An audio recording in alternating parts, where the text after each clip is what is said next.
Let's turn now to the battle of control of Congress with just 8 days to go. As we've noted, the Senate map is potentially brutal for Democrats, but there are some glimmers of hope for Democrats today, with new polling showing a pair of Republican incumbents in surprisingly tight races in some places you may not be expecting. Texas Senator Ted Cruz leads Democratic Congressman Colin Allred by 4 points among likely voters in the latest New York Times Siena College poll, and that is within the poll's margin of error. And according to the Allred campaign, they have a new internal poll, so you do have to take that with a bit of grain of salt. They have the race tied. Meanwhile, in Nebraska, the incumbent Republican Senator Deb Fischer leads the independent Dan Osborne by just 2 points among likely voters in that same New York Times Siena College poll. That's also within the margin of error. NBC's Vitali is at the big board with more.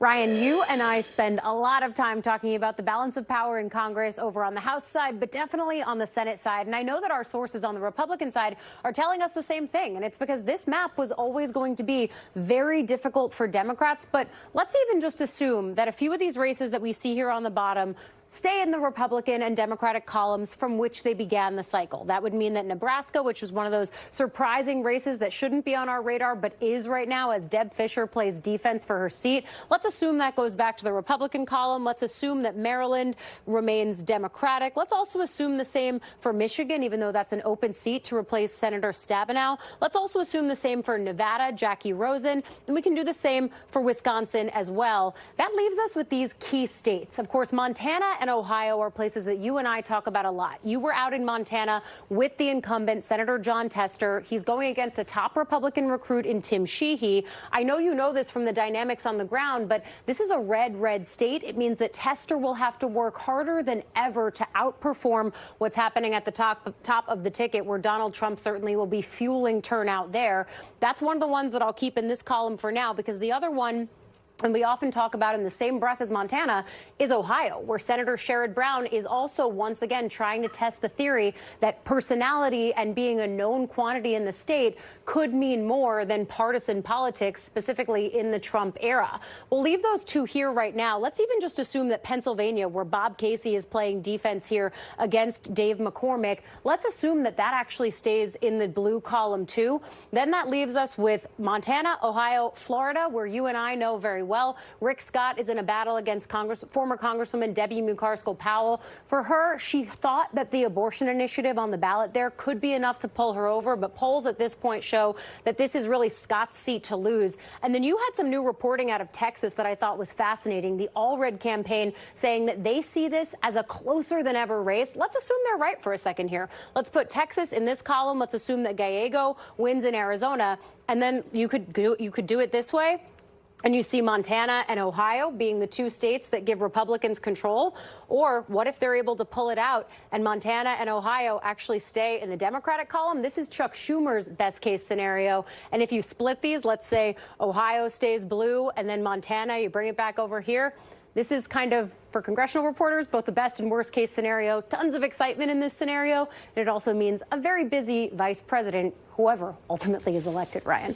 Okay, Ali, thank you so much for breaking that down for us. Now, in addition to those contests, my colleague Sahil Kapur has his eye on a few sleeper races to watch on election night that could potentially tip the balance or tell us what kind of night it may be. And Sahil joins me now. Ali talked a lot about Texas and Nebraska. What are some of these other Senate races that you're keeping a close eye on? Yeah, so let me start by saying these are not the key bellwether races for battle for the Senate control. Everything I'm about to talk about are the sleeper races that have no business being competitive, but could only become competitive if the political winds are blowing strongly in one direction or the other, or if one candidate overperforms the fundamentals pretty spectacularly. Having said that, Maryland Senate is one of them. Larry Hogan, the moderate former governor of Maryland, is trying to score a pretty big upset win in a state that Joe Biden carried by 33 points. He is overperforming quite dramatically, but is he going to get as many as 30 points or more of an overperformance? That's very difficult. And his Democratic opponent, Angela Alsobrooks, is reminding Maryland voters at every opportunity that if Hogan is elected, then Republicans will probably control the Senate. She remains the favorite there.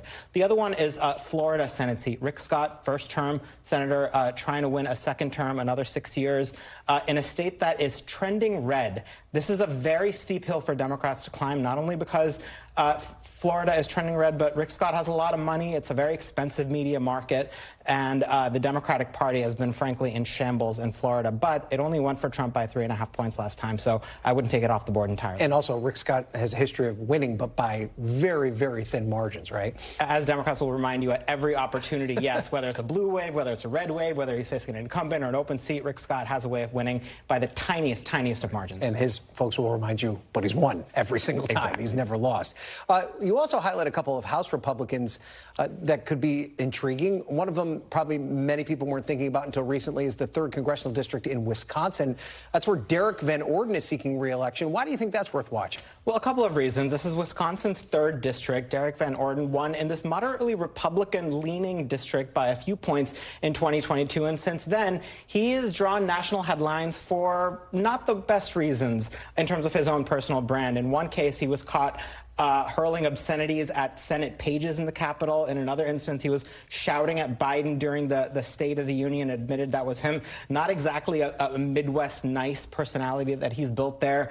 That's an interesting one to watch. His Democratic opponent is presenting herself as a moderate, someone who's a little bit more suited to that district. I also like this because it's Wisconsin. It could tell us something about the presidential race. Right. And then finally, if you had to pick one race that nobody's talking about, that we could wake up Wednesday morning and be shocked by, what would it be? My personal favorite in this category is Pennsylvania 10, around Harrisburg and Hershey. Janelle Stelson, a former TV news anchor in that area, is challenging Scott Perry, a 6-term far-right congressman, the former chairman of the House Freedom Caucus. She's outraised him. She's out-campaigned him. She's knocked him back on defense. She's caused him to walk back some of his previous stances. He should be walking away with this, but she's portraying him as too extreme for that district. Okay. All right. We'll hold you to that, Sahil. We'll be watching next Tuesday night. Thanks, Sahil, for being here. Appreciate it. Thanks for watching. Stay updated about breaking news and top stories on the NBC News app or follow us on social media.